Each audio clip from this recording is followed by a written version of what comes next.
All right, hello, wonderful class. So I guess you're back since you made it through the first lesson. So now we're going to look at why people tag and what is the purpose of a tag. So it's your new signatures. How graffiti writers sign their work. So they may do this really big graffiti piece, which is like a mural, and then they're going to tag it. They're going to sign it with their name. But mostly, graffiti tags are used to um, say that they were there.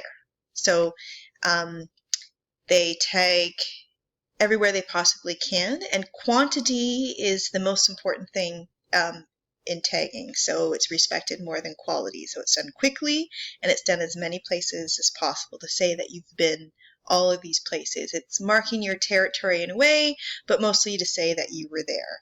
So, and that's the problem why graffiti tags are mostly considered vandalism, because of where they go, and because they are everywhere. So, I mean, it's not much different than all the places that that you travel somewhere, or there's a picnic table, or a tree, and somebody marks their name and say, just to say that they were there. They're leaving their mark.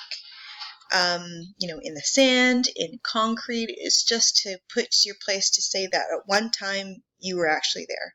So graffiti actually started a lot on subways in New York, and we'll get into all of that, but it was mostly in trains and subways, and this is what a lot of the trains would look like. It's just they're marking their name, they're saying that we're there, they're writing over top of other people's stuff.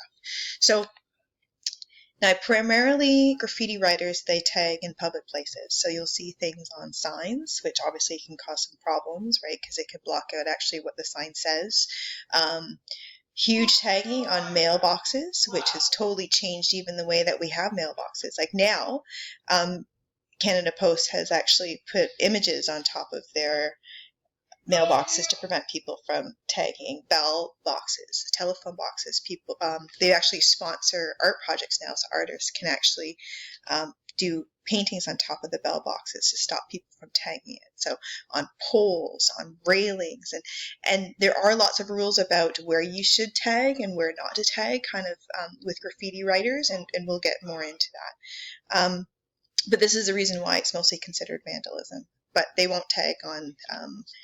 They do tag on some buildings. They wouldn't tag on your house, but mostly public property in a lot of cities.